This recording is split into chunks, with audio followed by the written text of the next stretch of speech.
INEOS reportedly set to build brand new 100,000 capacity stadium to replace Old Trafford. This is what we will be talking about on this lunchtime show. But before we get into that, please smash a like on today's video, subscribe to the channel if you're new, and let's get straight on into it. So, in typical Daily Red Devil fashion, I want you to let me know your thoughts on the stadium. Should Old Trafford remain?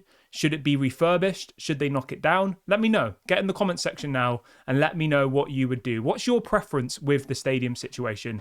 I'll bring you the news first and then I'll give you mine at the end of today's video. So this is coming up from The Athletic, Sky Sports, multiple different people here in the UK today. And the headline is this, that Manchester United are now working on plans to build brand new 100,000 capacity stadium to replace Old Trafford. Amazing.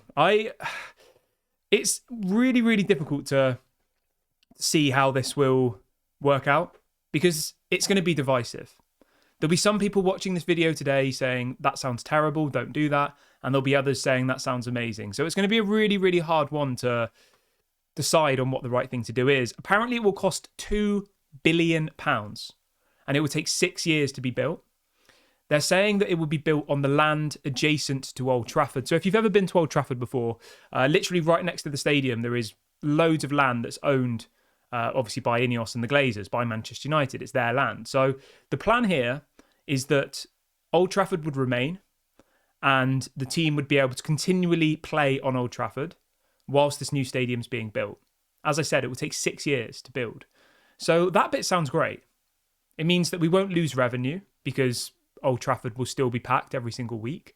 And whilst the other stadium's being built, Old Trafford can still be used. Because a lot of the time, the problems are, what will teams do when their new stadium's being built? Sometimes they have to go and play in another ground. You know, there were some people saying we might have to go and play in the Etihad. Or it would have been a mess, effectively, because there would have been nowhere for Manchester United to play if they knocked down Old Trafford.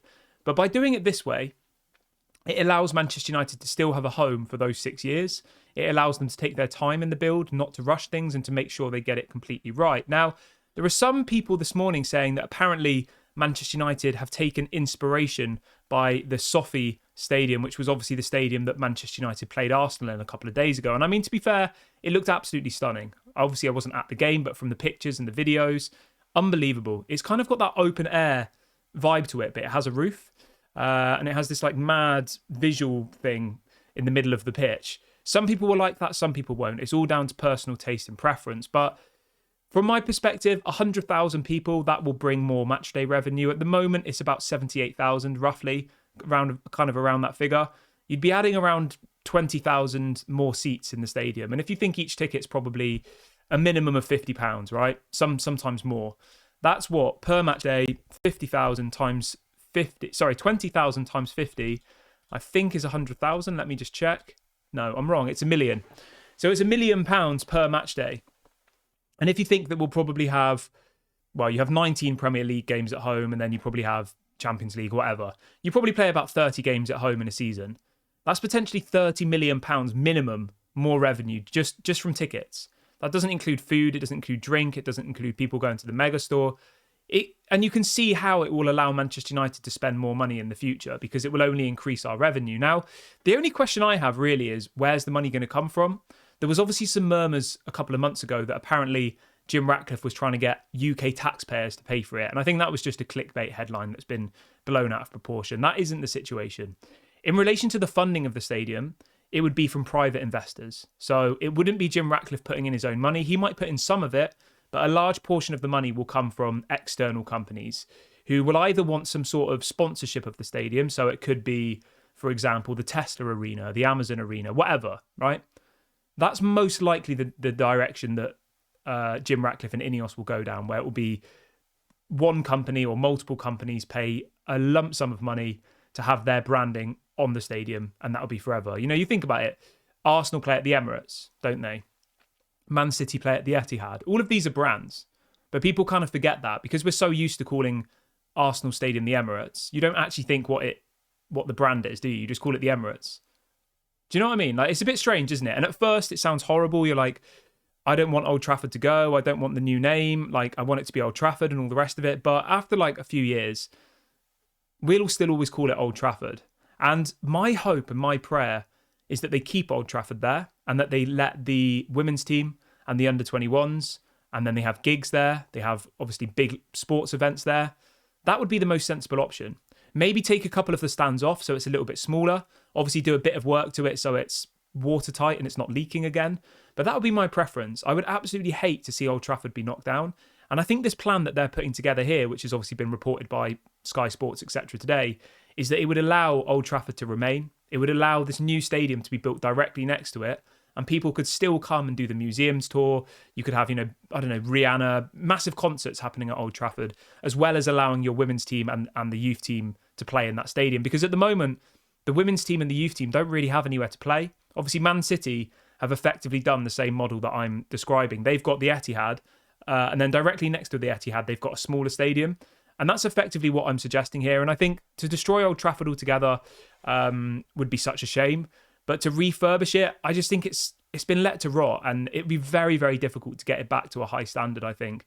But obviously, I'm interested to see what other Manchester United fans have to say. Obviously, it's a very complex situation. It's a very divisive situation. There'll be some people who are watching this, absolutely devastated, and there'll be other people who think it's the right idea. I think it's very, very difficult to have a 100% right or wrong answer here. And I think that the model that they've suggested, where they keep the old stadium and build one next to it, I think makes a lot of sense. And I think it would please everybody somewhat. And then if the new stadium is going to be called the Tesla Arena, it doesn't matter because Old Trafford's still there, and Old Trafford is still called Old Trafford. And you could still go to Old Trafford, for the tours, for women's games, the under-21s, like other sporting events, and you could still go and experience that, and which I think is really, really important, because I'd hate for it to be ripped down and just to be, a memory.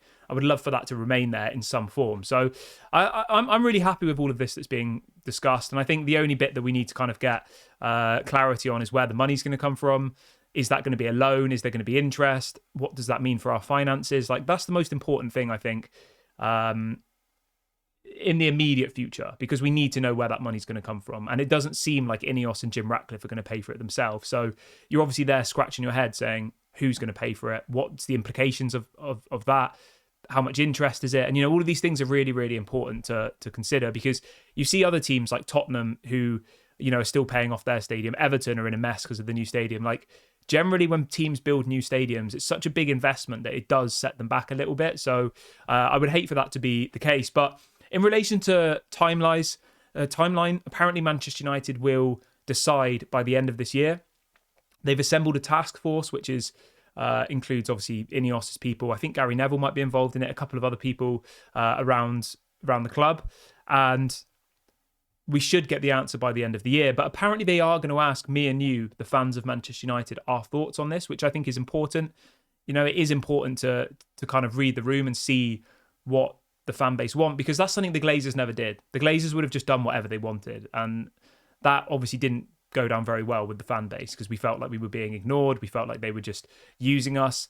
And at least by, involving us, it will make us feel like we have some sort of say in the matter. But generally, I think it sounds like a great idea. Obviously, there's still loads more questions that need to be kind of ironed out.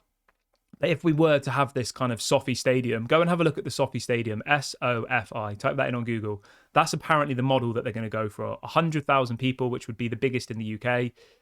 I think it would be stunning. I think it would be amazing. And I think it would be a really, really exciting thing for this club. And I think generally I have no issues with it, as long as we can continue playing in Old Trafford until it's built, and that there's some sort of plan for Old Trafford for the future. It's not just going to be turned into rubble and turned into a car park, because that would just be a shame, wouldn't it? And I think they can do that. Obviously, like I said, with the women's team, the youth teams, they can do concerts there. They can do, at the Barcelona stadium, they were doing like weddings and stuff. Now, maybe that's a little bit of a stretch too far, but you get the point I'm making here. They can bring in more money, can't they? Tottenham do the NFL there. They had Beyonce and Rihanna there. Like, we should be able to do that at Old Trafford. It's the most iconic stadium in the UK. And if we did have that option to do, I think people would, be interested in it. But I want you to let me know what you guys think about this one. Get in the comment section now. Let me know your thoughts. What should happen with the new stadium? I'm going to wrap the video up here. Thank you very much for watching today's video. Please make sure to smash a like, subscribe to the channel if you're new. This has been Daily Red Devil, and I'll speak to you all a bit later. Bye for now.